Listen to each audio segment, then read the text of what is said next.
Pues buenos días, vamos a continuar con el ciclo de conferencias de la institución Gran Duque de Alba, de la excelentísima Diputación de Ávila, y hoy pues me acompaña, que agradezco, pues el diputado de Cultura, don Eduardo Duque, y el ponente, don Luis Agius,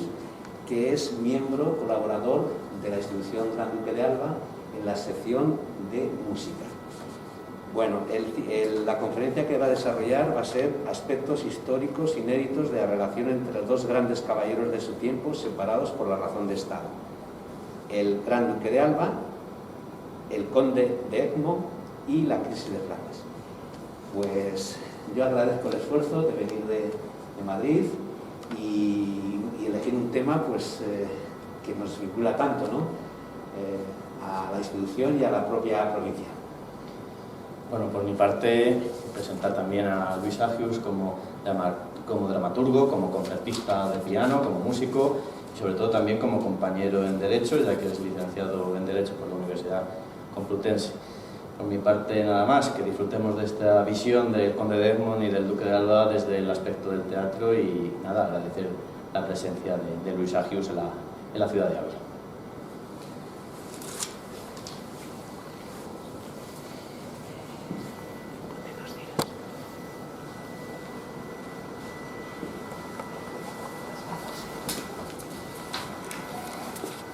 Bien, señores y señores, muchas gracias por su atención, tanto a los aquí presentes como a los espectadores del canal de YouTube del área de cultura de la Diputación de Ávila. Quiero dar las gracias a la excelentísima Diputación de Ávila y a la institución Gran Duque de Alba en la persona de Eduardo Duque, diputado de Cultura, institución a la que tengo el honor de pertenecer, por brindarme la oportunidad de dirigirme a todos ustedes para impartir esta conferencia. Es mi deseo y mi propósito que el tono y el contenido de esta conferencia sea lo más ameno y divulgativo posible. La historia está constituida, como todos ustedes saben, por hechos que son objeto del estudio riguroso y pormenorizado de los historiadores. Pero es célebre la frase de que la historia la escriben los vencedores. Respecto de las protagonistas de esta conferencia, las imponentes figuras del Gran Duque de Alba y el Conde de Egmont, en puridad no podemos hablar ni de vencedores ni de vencidos. Podemos hablar de luces y de sombras, podemos hablar de aciagos, errores, formidables aciertos, de una noble y sincera amistad y de una tragedia histórica y un drama humano de proporciones realmente abismales. El objetivo de mi conferencia es arrojar luz sobre estas dos imponentes figuras históricas, pero más allá de lo puramente histórico, tratar también de reflexionar desde una perspectiva artística. Y como ha apuntado muy amablemente Eduardo, en mi faceta de dramaturgo, he de comentarles que mi último drama, la sexta pieza de teatro que he escrito, está inspirada en ambos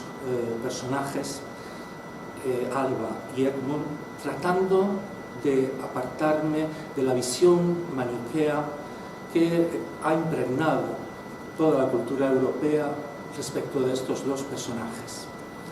Como apasionado, efectivamente, de la historia, me sumergí en el estudio de la figura del Gran Duque de Alba y de Egmont en busca de un equilibrio, en busca de una visión, si no lo más objetiva posible, sí efectivamente lo menos maniquea posible, siguiendo la estela de Goethe. Efectivamente, como luego les comentaré, el gran autor alemán, uno de los mayores escritores de la historia de la literatura universal, nos brindó una espléndida obra de teatro, pero que no responde a la realidad de los hechos, porque en ella hay una visión efectivamente maniquea, donde se glorifica a Egmont y se muestra al Gran Duque de Alba como un villano cruel, arrogante y despótico que tiene que cumplir unas instrucciones del rey Felipe II, Y realmente esto, como digo, no responde a la realidad. En mi investigación me encontré con un libro extraordinario que es la biografía de William Maltby, que publicó la editorial Atalanta en el año 2007, donde encontré unas revelaciones realmente esclarecedoras sobre la noble y sincera amistad de estos dos grandes caballeros de su tiempo, respecto de los cuales más adelante voy a hacerles notar el paralelismo en sus vidas, al modo del escritor latino Plutarco y su obra Vidas Paralelas, porque efectivamente tanto Alba como Egmont fueron dos grandes caballeros de su tiempo que sirvieron a sus monarcas, que fueron conocidos y apreciados en todas las cortes europeas, que fueron brillantes militares, arrojados y valientes en los campos de batalla, tuvieron una gran visión histórica, eran políglotas, hombres cultos, muy bien formados. Es decir, los paralelismos son profundamente notables. Sin embargo, el grave conflicto, la crisis de Flandes, los fue efectivamente separando, y la razón de Estado finalmente se impuso y se produjo circunstancias terribles que desembocaron en una auténtica tragedia histórica y drama humano, que es sobre lo que yo voy a intentar aportar luz en esta conferencia. Van a permitirme primero que me refiera a la crisis de Flandes para situarles en el contexto histórico y en concreto en 4 años cruciales que son los que se suceden entre 1564 y 1568. Pero antes me referiré brevemente al periodo anterior, donde Carlos V, el emperador, intentó durante su reinado hacer viable un Estado en los Países Bajos, hacerlos gobernables y, bueno, ser una provincia del Imperio Español en una situación, digamos, de pacificación, de colaboración. Pero hay un primer problema muy claro, y es que la mezcolanza de lenguas, de intereses y la escasa tributación que la corona hispánica recibía, pues fue ya un inicio de un caldo de cultivo de enormes dificultades. Cuando ya se produjo la sucesión al trono de Felipe II tras la abdicación del emperador en 1556, los problemas se fueron efectivamente agravando, debido a que la contribución de los Países Bajos, esa contribución financiera, era efectivamente insuficiente, y debido también a la penetración del protestantismo en los Países Bajos, y debido también al deseo por parte de los nobles flamencos de conseguir una mayor, efectivamente, autonomía política respecto de la corona española. El Consejo de Estado de Flandes estaba formado fundamentalmente por 3 grandes figuras que van a ser protagonistas de esta conferencia: el propio conde de Egmont, que era estatuder de los Países Bajos y de Artois, el conde de Hornes, ambos dos eran nobles católicos, y el príncipe de Orange, que en un principio era católico y después se convirtió al protestantismo y encabezó todos los levantamientos y campañas militares contra la monarquía hispánica. En estos años los Países Bajos son gobernados por Margarita de Parma, hermanastra de Felipe II, que es efectivamente la regente, que ha de enfrentarse a enormes problemas con las reivindicaciones de los nobles flamencos y por la entrada y la implantación del protestantismo en Flandes, especialmente en las provincias del norte y luego también en las provincias del sur. Los nobles flamencos en un primer momento ante Margarita de Parma reivindican una mayor, efectivamente, autonomía política y especialmente el ejercicio de la libertad religiosa, quebrando así el principio de que los súbditos no tenían por qué seguir la religión del monarca. Efectivamente, Felipe II es el rey, sin duda alguna, más importante de su tiempo, rey católico, defensor de la fe católica en todos sus reinos, y respecto del tema de la tolerancia religiosa fue absolutamente intransigente, como luego veremos, y este es uno de los grandes problemas de la crisis de Flandes. Los nobles flamencos, en búsqueda de una solución y de un acuerdo político ante Felipe II que desatasque y resuelva la crisis de Flandes, deciden en 1565 enviar a Madrid al conde d'Egmont en una visita que le llevó a Egmont a la corte de Madrid y de Balsaín, es decir, el palacio y pabellón de caza que Felipe II tenía en Segovia, durante el invierno y gran parte de la primavera de 1565. Y es una visita importantísima también para que yo me refiera a la amistad entre el Gran Duque de Alba y el Conde de Egmont. Esta amistad había comenzado a fraguarse en los campos de batalla de Alemania, porque Egmont sirvió al emperador Carlos V en sus guerras con los príncipes luteranos protestantes en 1547 y fue héroe de la batalla de San Quintín en 1557, combatiendo a favor de las armas españolas que infligieron una severísima derrota a Francia.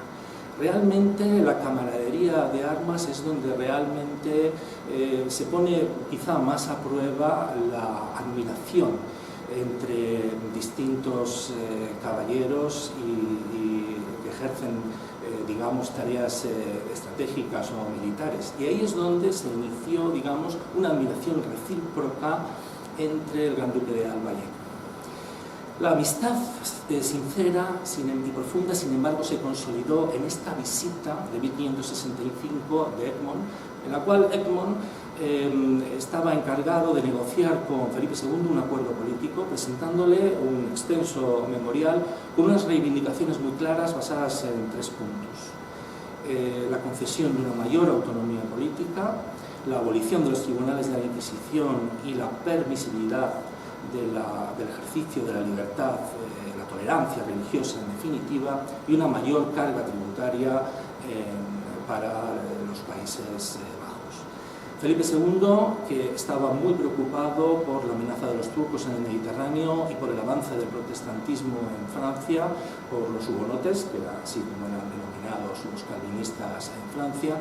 trató de ganar tiempo con la visita de Egmont y, sin comprometerse formalmente a atender las peticiones de los nobles flamencos del Consejo de Estado de Flandes, sí, ante Egmont se mostró partidario de suavizar la aplicación de las leyes antiheréticas, los famosos placards, y conceder una mayor autonomía política, aunque no, desde luego financiera, a los Países Bajos. Egmont, durante esta visita de 1565, establece contacto regular con importantes nobles del Consejo de Estado. Puedo citar al príncipe de Éboli, a Eraso, a Castellanos, pero realmente traba, como ya he dicho, y consolida una profunda amistad con el Gran Duque de Alba, porque comparte con él cacerías, banquetes, torneos privados, paseos a caballo, conversaciones sobre la política y la internacional y sobre diversos aspectos de la condición humana, etc. Y realmente es en ese momento en el que se consolida una amistad entre estos dos grandes caballeros. Finalmente, Egmont parte con esperanzas. A finales de la primavera de 1565 parte hacia Bruselas con esperanzas respecto a que Felipe II concederá una autonomía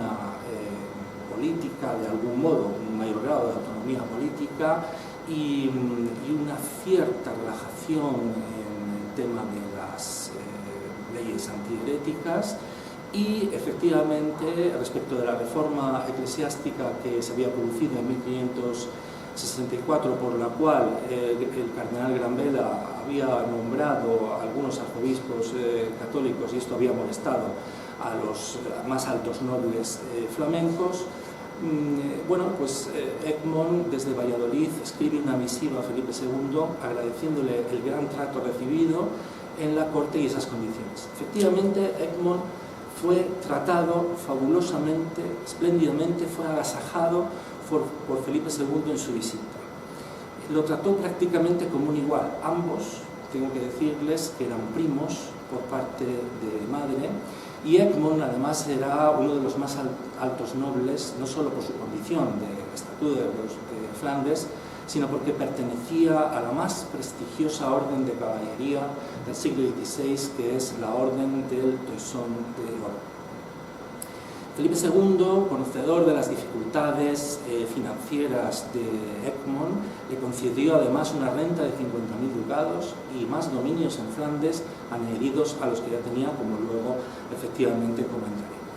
Así las cosas, Egmont regresó a Flandes y comunicó a los nobles que Felipe estaba en plena disposición a hacer concesiones, incluso a viajar a Bruselas, porque su presencia podría ayudar a resolver la crisis de Flandes. Esto era un asunto que el Consejo de Estado y los nobles, incluido Alba, estaban de acuerdo y que también le había sugerido Egmont, pero pasó el tiempo, pasó el año 1566 y Felipe II no hizo ningún tipo de concesión. Ante esto, los nobles flamencos se vieron defraudados. Egmont quedó en una situación muy complicada porque se consideró que había sido engañado, y los nobles flamencos de segundo orden, no los que he citado, los condes Egmont, Hornes y Jonas, sino otros, se rebelaron en el famoso episodio de la petición en abril de 1565 ante Margarita de Parma, obligándola a abolir los tribunales de Inquisición, no aplicar las leyes antihéréticas y conceder una mayor autonomía política. Esto preocupó seriamente a la corte española y a Felipe II. Egmont escribió de nuevo al rey solicitándole que viajara a Bruselas y que interviniera para encontrar facilitar una negociación y una solución. Esta solución no llegó, el viaje de Felipe II en un primer momento no se produjo, y como voy a comentar después, aunque sí realmente el rey tuvo intención de viajar, jamás viajó, porque hay hechos importantes que se le impidieron. Y lo que es cierto es que hubo un episodio gravísimo, conocido como la furia iconoclasta, de agosto de 1566, que ya desencadenó una crisis abierta y total en Flandes. Ese episodio consistió en la destrucción e incendio de más de 400 iglesias católicas en el sur de Flandes, con destrucción de imágenes de vírgenes, santos, etc. La penetración del protestantismo ya era muy fuerte, tenía muchísimos adeptos y se tornó enormemente violenta. Y los nobles flamencos presionaron al rey Felipe II haciéndose valer de esta penetración del protestantismo. Aunque hay que decir, y esto es muy importante para lo que me voy a referir de la tragedia histórica del drama humano, que Egmont en particular jamás apoyó esta furia iconoclasta, deploró estos hechos e incluso colaboró con Margarita de Parma y otros nobles católicos flamencos en la represión y eliminación de algunos focos calvinistas de efectivamente insurrectos. Así las cosas, ante este gravísimo hecho, muy preocupante para la corte de Felipe II decide adoptar una doble estrategia. En primer lugar, conceder una carta de crédito de 300.000 ducados a Margarita de Parma para que contrate un ejército de mercenarios alemanes y sofoque la rebelión. Margarita de Parma lleva a cabo esto, pero realmente la sublevación no es del todo sofocada, la insurrección permanece. Y en un segundo momento, con el apoyo del Consejo de Estado y del propio Gran Duque de Alba, Felipe II decide que sea el propio Gran Duque de Alba, al mando de un gran ejército de 60.000 soldados de infantería y 12.000 de caballería, el que viaje a Flandes por el denominado Camino Español, como luego hará, es decir, es una ruta desde Cartagena en las naves de Andrea Doria, pasando por el Milanesado, Suiza, el Franco Condado, sur de Alemania, hasta llegar a Bruselas. Pero bueno, las noticias son tranquilizadoras y Felipe II finalmente decide que Alba haga este viaje de pacificación, pero con un ejército más reducido. y formado exclusivamente por soldados muy experimentados de los tercios españoles. Un ejército de entre 10.000 y 12.000 soldados con unas instrucciones muy claras, que son el restablecimiento de la autoridad regia, el castigo de los nobles y sublevados en la revuelta iconoclasta y el establecimiento de la unidad religiosa en torno al catolicismo y la pacificación de la región para que posteriormente Felipe II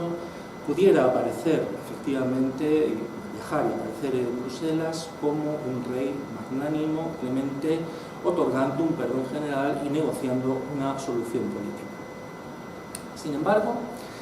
esta segunda estrategia, que sí se inicia con el viaje de Alba, que en abril de 1567 en dirección a Flandes y llega a Bruselas en agosto de ese año, 1567, sin embargo, ya digo que el viaje del rey no se produce por unos hechos muy graves que ocurren en 1568. Previamente, el duque de Alba tiene éxito en su misión de pacificación de la situación en los Países Bajos, porque procede en un primer momento a la detención de los condes de Egmont y de Hornes, lo cual supone una disuasión para que otros nobles se levanten contra el rey Felipe II, y posteriormente constituye el denominado Tribunal de los Tumultos y encausa y castiga alrededor de 250 rebeldes. Hay que considerar que tanto en el contexto de la época, tanto Felipe II como el duque de Alba y el Consejo de Estado de España vinculan la condición de rebelde a la condición de hereje,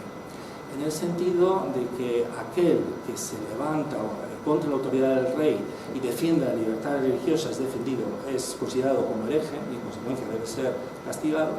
y los herejes por practicar el protestantismo son considerados como rebeldes y por lo tanto deben ser castigados. Y esta política es la que lleva a cabo Alba, pero como luego veremos en el tema de efectivamente la relación estricta entre Egmont y Alba, aquí hay algo efectivamente, que hay un principio que se quiebra, y es que Egmont no es efectivamente en ningún caso protestante, es un noble católico, y además, como todos los historiadores están de acuerdo, tanto los neerlandeses como los norteamericanos como los españoles, realmente Egmont nunca se rebeló, ni traicionó, ni fue desleal a Felipe II, a pesar de que efectivamente discrepó abiertamente de su política. Así las cosas, la actuación de Alba durante el otoño de 1567 y la primavera de 1568 es satisfactoria para Felipe II, y efectivamente se produce una cierta tranquilidad y pacificación de la situación en Flandes. Lo que es cierto es que el rey ordena pertrechar una gran flota en la costa cantábrica, en Santander, gasta 200.000 ducados en esa flota y se dispone a viajar a Bruselas. Pero hay dos hechos importantísimos que los historiadores, especialmente los norteamericanos, Parker y Malby, mantienen que impiden a Felipe II realmente cumplir con ese propósito. Esos dos hechos muy graves son la muerte de su joven y querida esposa Isabel de Valois y el confinamiento y posterior muerte del príncipe don Carlos, heredero al trono, y que constituye el comienzo de la tristemente célebre leyenda negra en contra de Felipe II, la monarquía hispánica, y que también salpicó tristemente al gran duque, porque desde las cortes europeas, especialmente desde Guillermo de Orange y luego posteriormente Antonio Pérez, se alentó la fábula de que realmente Felipe II de alguna manera había intervenido en la muerte del príncipe don Carlos. El príncipe don Carlos, al parecer, padecía de ataques de agresividad, su situación mental no era del todo equilibrada, e incluso intentó agredir al gran duque de Alba con un puñal, según testimonios de la época, y al parecer Felipe II, que estaba muy bien informado, el príncipe don Carlos tuvo tratos con nobles flamencos y también se entrevistó con Egmont cuando Egmont visitó la corte española en 1565, hecho que perjudicó notablemente a ambos personajes históricos. También perjudicó a Egmont porque hizo pues alumbrar de alguna manera sospechas sobre cuál había sido el contenido de esa entrevista y si se había hablado de una posible traición o no. En todo caso, Felipe II tiene que tomar una dolorosa y drástica decisión, que es el confinamiento del príncipe don Carlos, que finalmente fallece. Estos dos hechos luctuosos van a impedir efectivamente la visita de Felipe II a Bruselas y, de facto, tras la división de Margarita de Parma en septiembre de 1567, el Gran Duque de Alba queda como virrey, como gobernador político y como capitán general de las tropas de Flandes. Y realmente, bueno, diversos historiadores, sobre todo los holandeses, hablan de la imposición del terror, de un auténtico holocausto, de una persecución religiosa, y esto realmente no es cierto. Podemos hablar más bien de que Alba, con puño de hierro, intenta pacificar a través de, efectivamente, de decisiones muy drásticas militarmente en los Países Bajos, pero hay que comprender que tuvo que enfrentarse a levantamientos en muchísimas ciudades en Flandes, a los ataques puntuales de pequeños ejércitos que envía el príncipe Guillermo de Orange desde Alemania, y tiene además que sofocar y castigar a los culpables de rebelión, pero no existe realmente un holocausto ni una persecución contra los protestantes. Los datos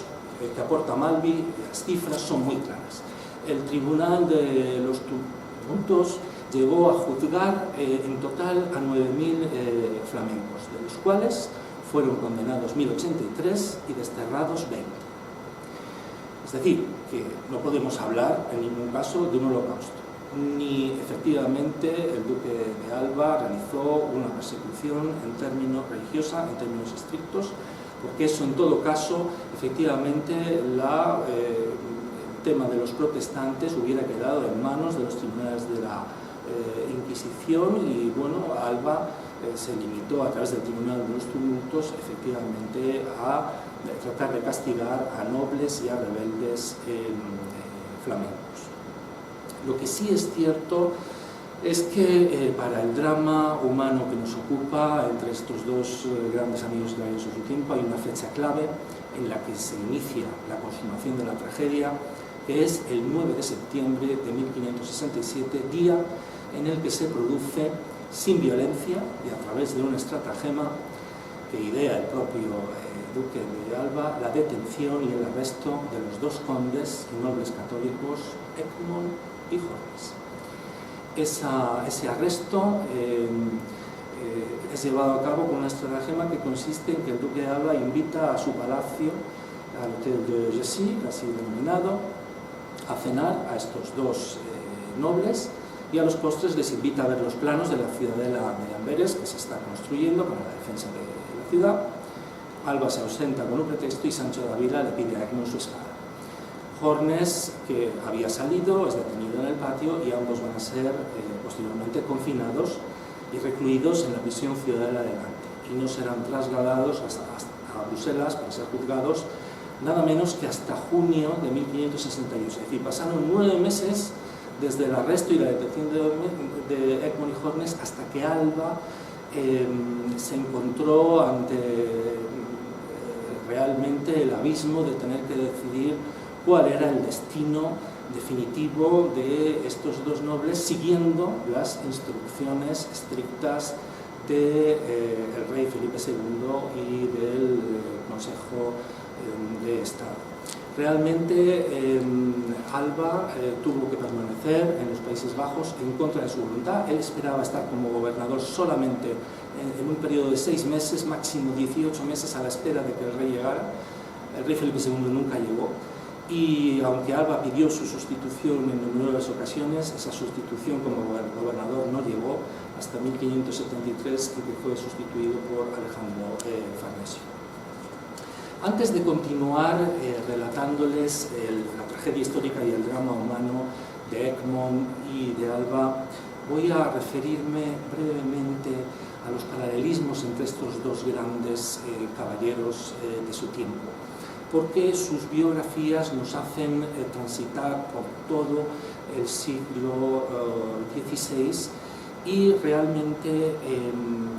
estos paralelismos son enormemente notables e interesantes y nos hacen comprender y poder consolidar y apuntalar la idea de que entre ellos existió una auténtica, sincera y noble, efectivamente, amistad que se vio truncada por lo que todos los historiadores americanos y españoles, pero especialmente los norteamericanos, Kamen, Parker y Malby, consideran como un enorme error histórico, que fue la ejecución de Egmont, y un enorme drama personal tanto para Egmont, que pierde su vida, como para el Gran Duque de Alba, que pierde a un gran caballero y querido amigo. Respecto de la moral conde de Egmont,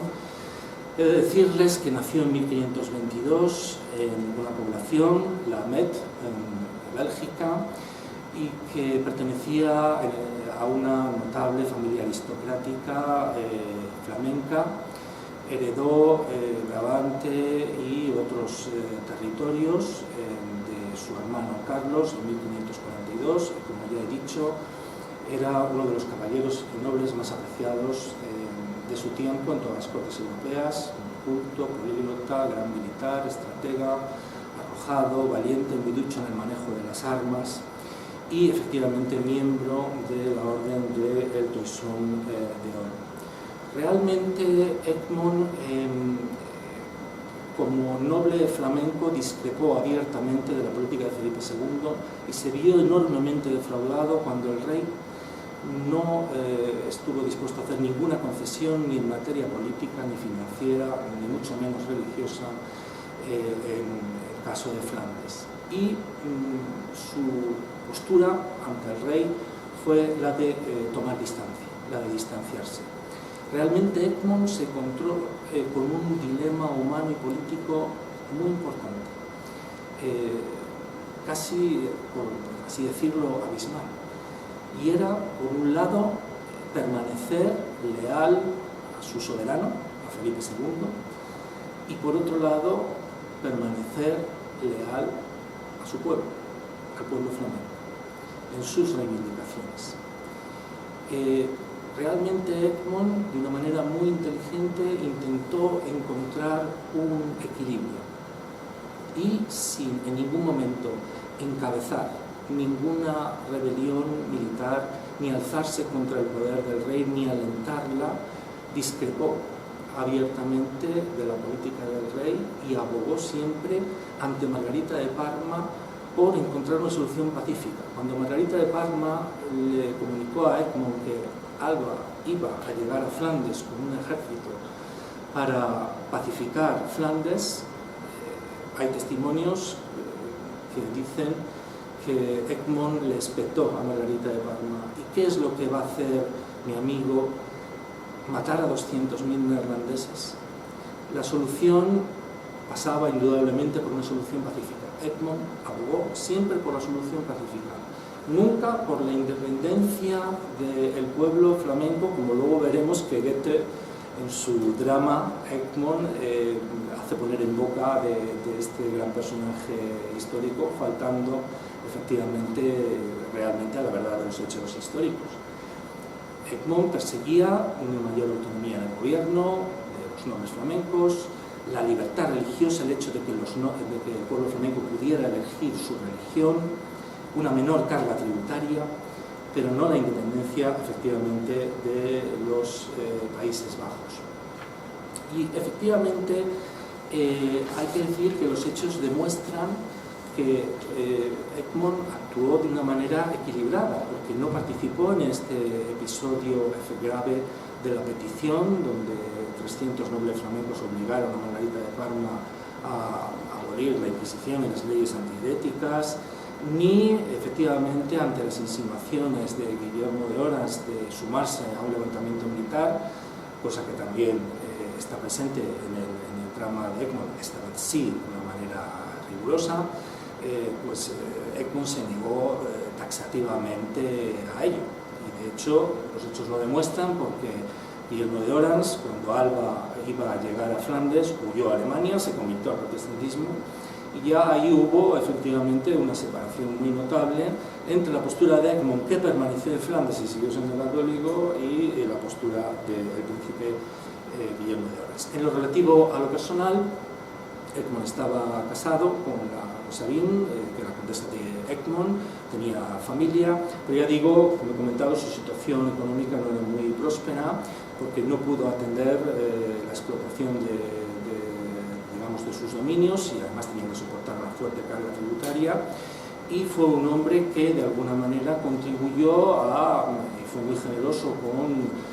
sus súbditos en sus territorios, y no cuidó su hacienda, quizá por el carácter un tanto idealista de su figura. No estaba muy preocupado, digamos, por los asuntos mundanos o efectivamente económicos, y esto era muy conocido por el rey Felipe II y justificaría esa concesión de esa renta de 50.000 ducados que les he comentado, en pos también, efectivamente, de quizás, de alguna manera, ablandar las reivindicaciones de la postura del propio Egmont y hacer que el propio Egmont pues tuviera una postura más comprensiva y una relación pues más cordial con Felipe II. Sin embargo, Egmont fue fiel a sus ideales y realmente quedó muy decepcionado con Felipe II y se distanció absolutamente de él. Los acontecimientos siguieron su curso y, como ya he dicho, el 9 de septiembre de 1567, Egmont, con total sorpresa y estupefacción, fue arrestado por orden de Alba y recluido. Y como ya les diré más adelante, cuando me refiero al drama humano, quizá Egmont sobrevaloró su posición como noble e infravaloró las intenciones y la política de razón de Estado de la monarquía hispánica y de Felipe II en lo que respecta a su persona. Posteriormente me referiré ya desde un punto de vista estrictamente artístico al drama de Goethe titulado Egmont, pero quiero aquí hacer una mención a que Goethe nos da un retrato en su drama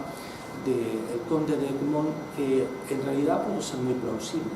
porque nos lo presenta en la obra teatral como un caballero distinguido, educado, culto, que se mueve muy bien efectivamente en la corte y que era de hecho muy bien recibido en todas las cortes europeas, un caballero galante, un príncipe del Renacimiento, pero anclado de alguna manera en los ideales nobles y caballerescos que venían efectivamente de la Edad Media, quizá por su pertenencia a la orden del Toisón de Oro. Hay cierta verdad en este retrato un tanto idealizado que hace Goethe del conde de Egmont, aunque hay que decir que el planteamiento de Goethe es, como he dicho, maniqueo, porque por otro lado nos va a presentar al gran duque de Alba como un personaje cruel y malvado, un opresor tiránico, papel que en Púriga pues jamás efectivamente es el tuyo. ¿Y qué decir respecto de don Fernando Álvarez de Toledo y Pimentel, tercer duque de Alba, llamado y conocido como Gran Duque de Alba? Uno de los personajes más apasionantes y controvertidos de la historia de España, europea y, por qué no, universal. Nacido en 1507 en Piedrahíta y muerto en Lisboa en 1582, su vida nos hace transitar a lo largo de todo el siglo XVI. Y es una vida realmente intensa en la que el Gran Duque de Alba sirve a los dos más grandes monarcas de su tiempo y de la monarquía hispánica, Carlos V, el emperador, en innumerables campañas militares en Francia, Italia, en el norte de África, en Túnez, por supuesto en Alemania, y que sirve también con lealtad a Felipe II en dos campañas complicadísimas que son la de Flandes y la de Portugal, y pertenece al Consejo de Estado. Hay que decir que igual en el mismo caso de Egmont, el Gran Duque de Alba es un gran caballero de su tiempo porque hereda en su juventud importantes posesiones que va agrandando a lo largo de su vida, y es cierto que es extraordinariamente formado no solamente en las armas, sino también intelectualmente, aunque su carácter realmente es anti-intelectual. Es cierto que también es políglota, domina varios idiomas, se desenvuelve muy bien y es conocido en las cortes europeas, aunque no es nada diplomático. Es un personaje de un fortísimo carácter, ciertamente autoritario, intransigente en materia religiosa, igual que lo fue su rey, Felipe II, pero realmente es uno de los nobles españoles en los que los ideales caballerescos, al igual que en el caso de Egmont, pues son más notables y más evidentes. Y aquí es donde pudo haber indudablemente una identificación entre Egmont y Alba, entre Alba y Egmont. Compartían ideales, compartían valores, compartían visiones, si bien es cierto que la crisis de Flandes provocó un cierto distanciamiento y una cierta frialdad que, bueno, en agosto de 1567 se constata en un hecho que fue el frío recibimiento que en su palacio hizo en un primer encuentro el duque de Alba a Egmont, con una frase bastante curiosa y llamativa. Y es que el duque de Alba, cuando Egmont entró en su despacho, le dijo: aquí veis un gran hereje. Realmente esto creó una cierta tensión en la entrevista, aunque Alba efectivamente dijo que era una humorada, una broma, y Egmont realmente lo aceptó como tal, conociendo como conocía el ciertamente sentido del humor un tanto irónico y amargo del Gran Duque de Alba. Sea como fuere, el Gran Duque de Alba es un personaje apasionante que tiene todas las virtudes de un gran caballero de su tiempo, y fue un gran estadista, aunque nada diplomático. Ese quizá es el gran lunar que todos los historiadores ven en su personalidad. Y efectivamente en esas dos mayores empresas que tuvo que acometer a lo largo de su vida, que fueron la campaña de Flandes y la de Portugal, tenemos la cara y la cruz de una misma manera. En Flandes se habla efectivamente de un fracaso político, aunque no militar, porque realmente el duque de Alba derrotó siempre a Orange y a los protestantes. Y en el caso de Portugal, el Gran Duque de Alba culminó una inmensa hazaña histórica, sirviendo en bandeja de plata la corona de Portugal a Felipe II, que aspiraba a ella tras la muerte del rey Sebastián de Portugal sin descendencia. El duque de Alba encabezó la campaña militar, conquistó Lisboa y efectivamente Felipe II fue coronado en 1581 rey de Portugal, y cuando regresó a Madrid, Alba quedó como virrey y gobernador de Portugal, muriendo en Lisboa de unas fiebres en 1582. Posteriormente, tras muchas vicisitudes, sus restos fueron enterrados en Alba de Tormes primero y mucho tiempo después en Salamanca, donde actualmente reposan en el imponente convento de San Esteban. Referido al tema de Flandes, hay que decir que el gobierno del duque de Alba adoleció de importantes defectos. Entre otras cosas porque Alba no esperaba en ningún caso gobernar Flandes desde un punto de vista político. Hay que decir que desde un punto de vista financiero consiguió una enorme hazaña, que fue recaudar la inmensa suma de 4 millones de florines de Flandes en 1570 y 71, dirigidos a las arcas de la monarquía española, a las arcas de Felipe II. Pero es cierto que políticamente nunca comprendió al pueblo flamenco, minusvaloró sus pretensiones, no tomó en consideración su espíritu de lucha, su deseo de independencia, y sobre todo a raíz efectivamente de la ejecución de los condes de Egmont y de Hornes, realmente un levantamiento militar que desembocó en la guerra bien sabida, el conflicto bélico entre España y Flandes, que duró más de 80 años, hasta muy adentrado el siglo XVII. Como les he comentado, finalmente Alba participó directamente y amargamente en todos los sucesos relativos a la acusación y a la ejecución de Egmont, y fue gobernador de los Países Bajos hasta 1573, en que fue relevado por Alejandro Farnesio.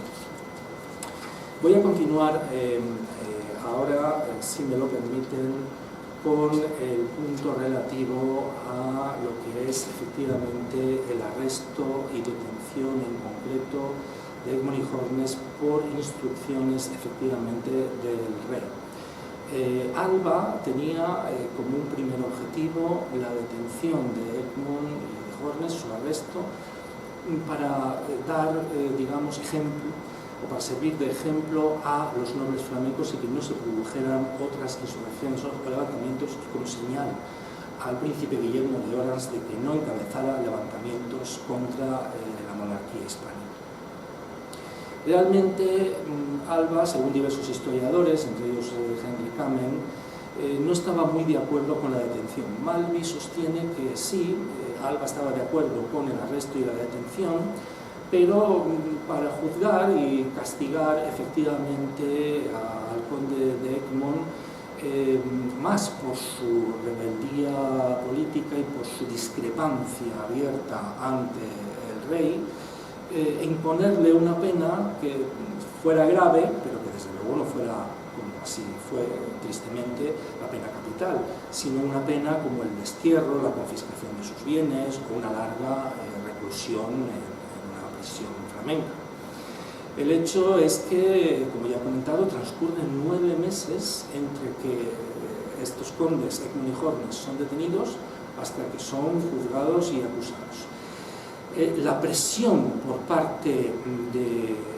Felipe II para que sean acusados y condenados no provino en ningún caso del Gran Duque de Alba. El Gran Duque de Alba estaba de acuerdo en su detención, pero no estaba de acuerdo en su condena.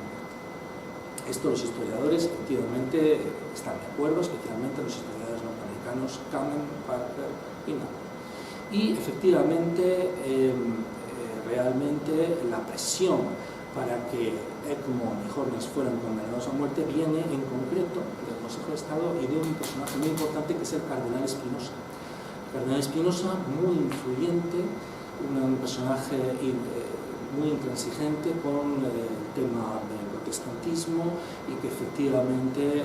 asesora a Felipe II, aconsejándole en el sentido de que solamente una actuación expeditiva y drástica será capaz, como es efectivamente la ejecución de estos altos nobles católicos, pero que simpatizan con Guillermo de Orans, podrá realmente solucionar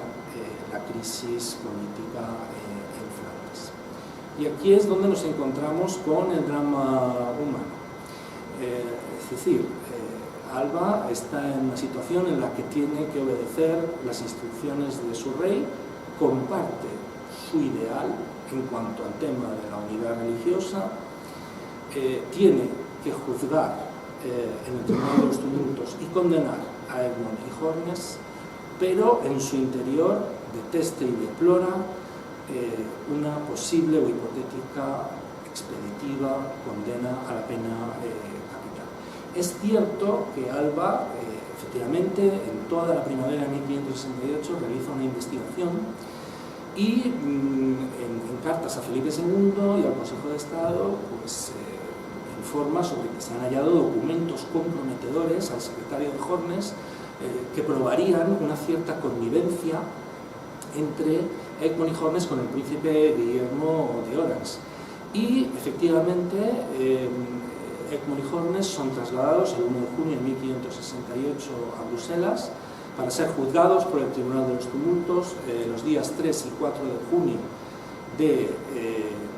ese año, y efectivamente finalmente son hallados culpables en base a esos documentos comprometedores, al ser acusados de conspiración para la rebelión, es decir, realmente por traición, y ante esa incriminación son condenados por un delito de lesa majestad y efectivamente conspiración para la rebelión por connivencia con Guillermo de Orange, que en esos momentos ya estaba encabezando levantamientos militares contra el Flandes gobernado por Alba en nombre de Felipe II. Realmente la situación de Alba pues, es insalvable. Tiene que emitir la sentencia condenatoria a muerte y efectivamente Egmont y Hornes son decapitados en la Gran Plaza de Bruselas el 5 de junio de 1568 a las 5 de la tarde. En la mañana de ese día, Alba permite a Egmont escribir una última carta, una última misiva a Felipe II, en la que Egmont reafirma su lealtad a Felipe II y le manifiesta su total incomprensión ante esta condena, porque aduce que nunca ha sido realmente rebelde a la autoridad regia, nunca ha sido desleal, nunca se ha levantado en armas contra su soberano y no comprende este castigo. Esa carta llegará posteriormente a Felipe II y, como en el horario de esta conferencia, les haré referencia a la misma en relación efectivamente con Alba. Finalmente, Egmont y Hornes, ya digo, son ejecutados y hay testimonios por carta y testimonios de los presentes de que el duque de Alba lloró amargamente desde su palacio, el Hôtel de Jancy, en la Gran Plaza de Bruselas, presenciando la ejecución que fue, sin lugar a dudas, un grave error político y que desencadenó realmente, fue el punto de partida de desencadenar realmente un levantamiento político y militar contra el rey Felipe II y la monarquía hispánica. Voy a referirme ahora, ya desde una perspectiva estrictamente artística,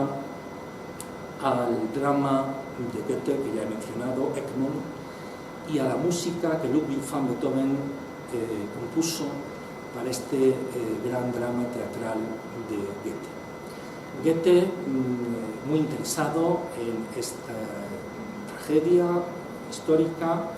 escribe en 1787 un gran drama en 5 actos que es estrenado en Weimar en 1791 sin gran éxito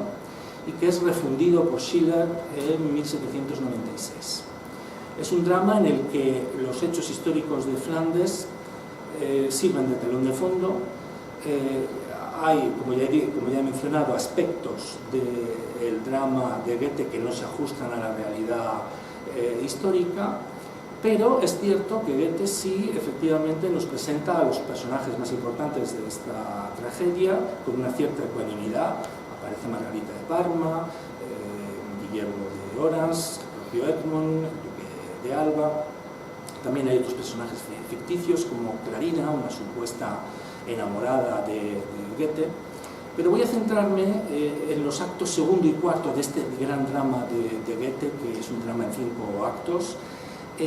porque en los actos segundo y cuarto se producen 2 diálogos muy importantes, el primero entre Egmont y Orange y el segundo entre Egmont y Alba. En el segundo acto, Egmont y Orange confrontan sus ideas respecto a la situación política en Flandes y Orange trata de persuadir, convencer a Egmont de la necesidad de un levantamiento militar para conseguir la independencia de los Países Bajos de Felipe II. Y en el propio drama de Goethe, Egmont responde que jamás se rebelará contra el rey Felipe II, lo cual fue cierto, pero que sí que defiende la independencia de los Países Bajos, lo cual históricamente ningún historiador ha podido afirmar, ni hay documentación respecto de eso, ni puede afirmarse categóricamente. Realmente, como ya digo, Egmont perseguía una mayor autonomía política, financiera y que los Países Bajos tuvieran una menor carga tributaria y que por otro lado efectivamente se permitiera la libertad religiosa.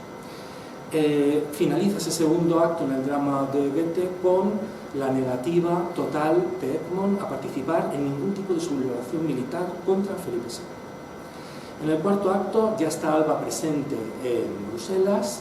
y se produce, Goethe nos narra una emboscada, otra, digamos, si no falsedad, pues algo ficticio, porque no hubo tal emboscada, sino que, bueno, Alba, como ya he dicho, diseñó una estratagema en la que sin ninguna violencia se detuvo a Egmont y a Hornes. Goethe nos cuenta que se produce una emboscada en la que intenta el duque de Alba detener a Orange, que escapa, y Egmont, que confía plenamente en Alba. Aquí podemos ver un detalle muy importante, y es que de alguna manera, pese a la leyenda negra y al maniqueísmo que Goethe nos hace presentar las dos figuras, pues vemos cómo Egmont en el drama de Goethe no desconfía de Alba en ningún momento, porque no intenta huir. De alguna manera no se resiste, no intenta huir, porque considera que se encuentra ante un gran caballero, ante un primus inter pares. Y realmente es así, y realmente fue así en la historia y en el drama humano sobre el que estoy intentando para todos ustedes arrojar luz. En este cuarto acto del drama de Goethe se produce un diálogo apasionante, aunque efectivamente está tamizado, está contaminado de alguna manera por ese cierto maniqueísmo que viene de la leyenda negra, porque Goethe nos hace presentar en definitiva a Egmont como un campeón de la libertad, como un hombre efectivamente idealista, un caballero idealista que realmente fue, pero que está dispuesto a sacrificar sus ideales, a sacrificar su vida por el pueblo flamenco, por su compromiso con el pueblo flamenco, pero que se mantiene leal a Felipe II. Por otro lado, Goethe nos presenta a Alba lamentablemente como un cruel y villano general que lo que quiere es detener, castigar, ejecutar por orden de Felipe II a Egmont. Y en el quinto acto, finalmente, encontramos un bellísimo canto a la vida y un canto a la libertad, efectivamente, de Egmont, que está dispuesto a sacrificar su vida y de hecho se convierte en el drama de Goethe, que más que de una forma épica termina de una forma lírica, como lo que realmente luego fue para la cultura europea desde el siglo XVI casi hasta nuestros días, es decir, como un auténtico héroe de la libertad de Flandes. De hecho, en Bélgica es considerado un héroe, y como un mártir de la libertad, un héroe y un mártir en la conquista de la libertad de su pueblo. Lo importante, en todo caso, del drama de Goethe es que nos muestra efectivamente una visión de Egmont que, aunque idealizada, pudo responder a características de su personalidad y que efectivamente hace superar la visión de Egmont respecto a Orange, y desde luego nos reafirma en un hecho muy claro, y es que Egmont no se iba a sublevar en ningún caso contra Felipe II. Lo que es lamentable en el drama de Goethe es que la figura de Alba aparezca tan denostada. Y a raíz de este drama de Goethe, de todos es sabido que Goethe y Beethoven cultivaron una amistad muy notable, muy profunda. Ambos coincidieron en Viena y en multitud de ocasiones compartieron conversaciones y paseos por el Prater y por las afueras de Viena. Beethoven era muy aficionado al contacto con la naturaleza y Goethe le acompañaba y conversaban, tenían conversaciones que suponemos son apasionantes. De ello también hay testimonio en el fabuloso libro que son las conversaciones de Goethe con su secretario Eckermann, y también efectivamente en la biografía de Jan Swafford publicada por Acantilado sobre Beethoven. El hecho es que Beethoven, impresionado por el drama de Goethe y en el contexto de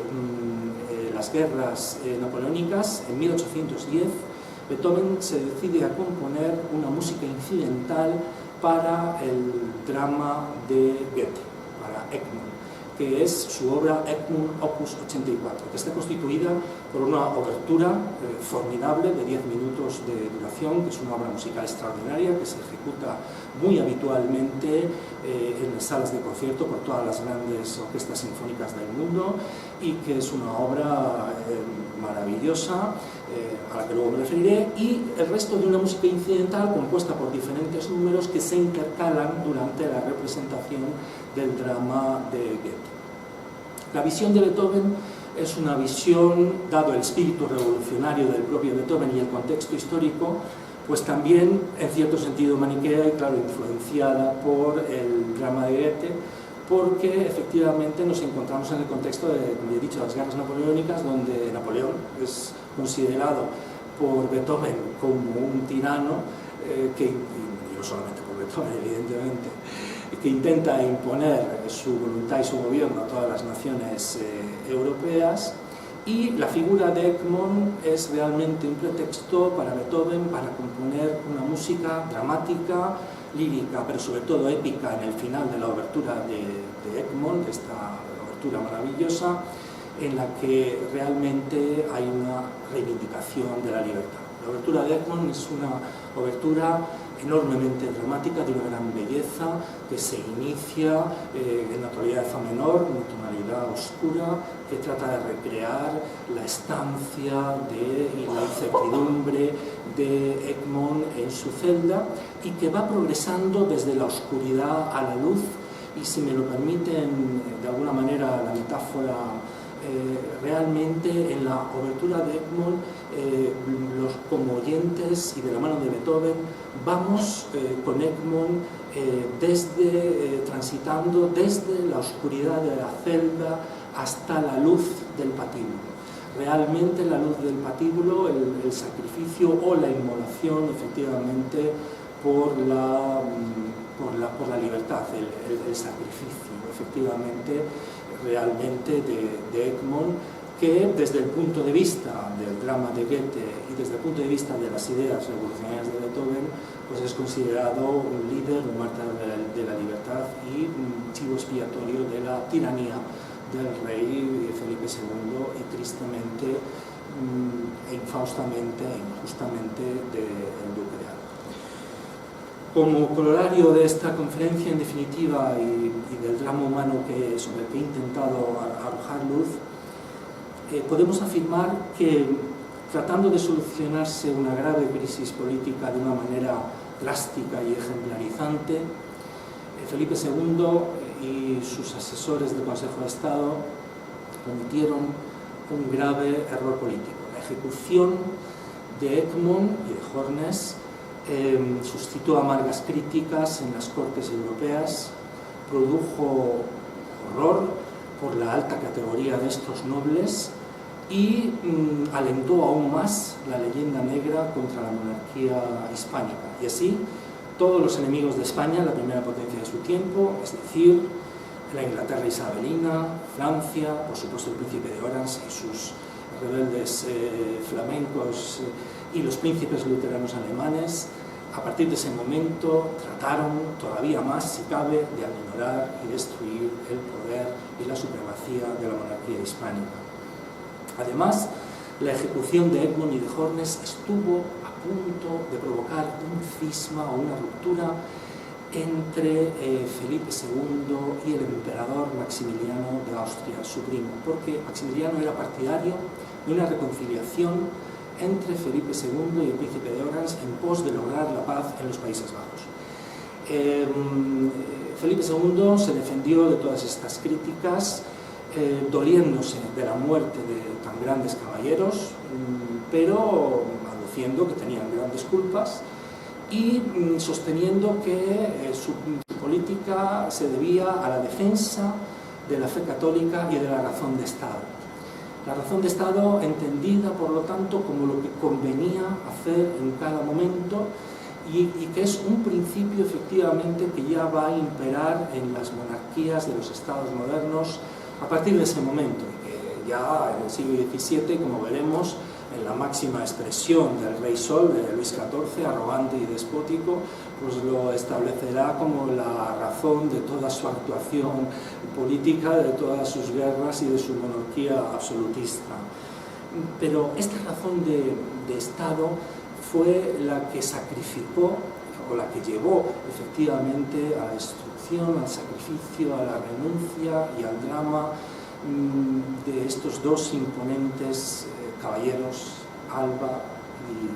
y Egmont. Realmente para Alba la ejecución de Egmont no trajo sino problemas, no trajo sino dificultades tanto en el plano político como el militar, y le llenó particularmente de amargura y de tristeza, a pesar de que indudablemente Alba compartía la opinión del rey de que había que preservar a toda costa la unidad religiosa de Flandes en torno al catolicismo, a pesar de que Alba compartía la opinión del rey y de los nobles del Consejo de Estado de España de que había que restaurar el orden en Flandes. Es cierto que el Gran Duque de Alba, de acuerdo con los historiadores, especialmente los norteamericanos, deploró siempre tanto la necesidad de arrestar y juzgar a Egmont y Hornes, y sobre todo